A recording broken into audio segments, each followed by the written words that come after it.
بسم الله الرحمن الرحیم. دوستو څنګه یاست؟ ښه جوړ یاست؟ امید کوم چې تاسو ټول په خیرات سره یاست. نن زه تاسو ته د اصحابه کرام رضی الله تعالی عنه چې نبی علیه السلام سره یې څونه محبت و دغه باره کې یو څو واقعې تاسو ته پیښوم. امید کوم چې تاسو یې خوښ کړي او زما چینل چې چا نه یې سبسکرایب کړی اسلامک میډیا چینل دا سبسکرایب کړئ او ساتھ هی بیل آیکن والے بټن باندې هم کلیک ووایاست ځکه چې زما هره ویډیو اپډیټ تاسو ته په وخت سره میلاو شي. حضرت علی رضی الله تعالی عنه څخه چا یوه پوښتنه وکړه چې حضور صلی الله علیه وسلم څخه تا څونه محبت و؟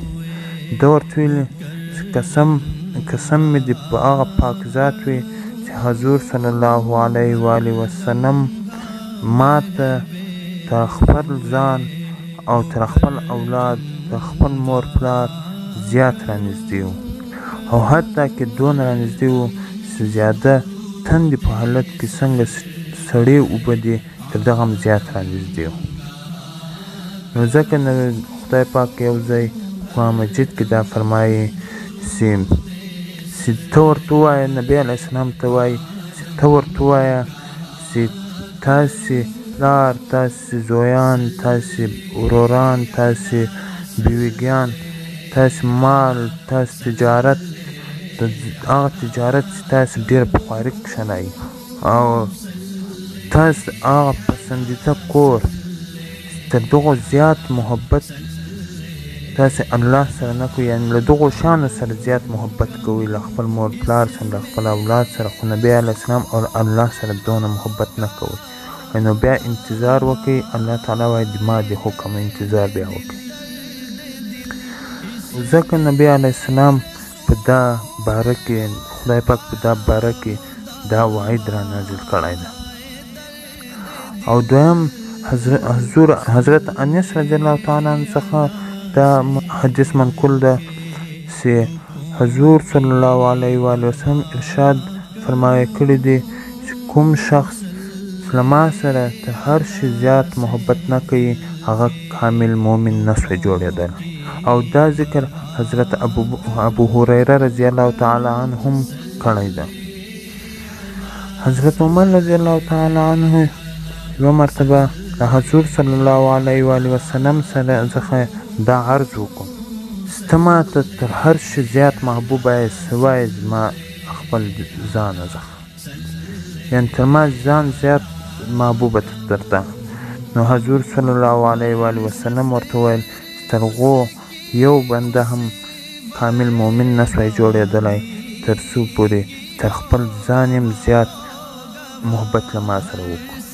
نو حضرت عمر رضی الله تعالی عنه ورته وویل چې خدای مې دې قسم وي ته اوس تر ما تر ځان هم زیات محبوبه شوې.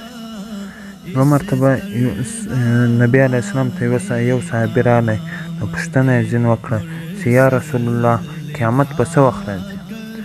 نو نبي علیه السلام پوښتنه ځینې وکړه چې تا قیامت ته څه شی تیار کړی دی چې ته دونه انتظار کوې؟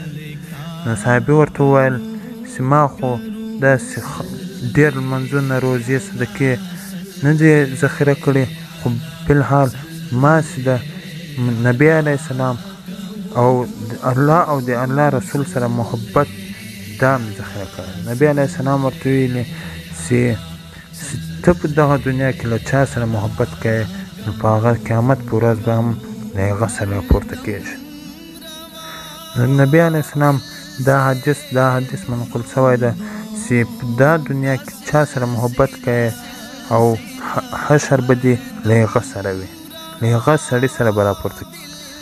نو دا حدیث نبي علیه السلام کله پیش کو نو ډېر صحابه کرام عبدالله بن مسعود رضی الله، ابو موسی اشعري رضی الله تعالی عنه، صفوان رضی الله تعالی عنه، ابوذر رضی الله تعالی عنه، دغسې ډېر صحابه کرام، حضرت انس رضی الله تعالی عنه وایي چې ډېر صحابه کرام رضی الله په دغه حدیث باندې ډېر خوشحاله شول او ښکاره خبره ده چې ځکه چې دوی له نبي علیه السلام سره ډېر زیات محبت و او د دغه محبت له وجې دوی ډېر په دغه حدیث ډېر سره خوشحاله شو چې موږ موږ به قیامت په ورځ هم نبي علیه السلام سره راپورته کېږو.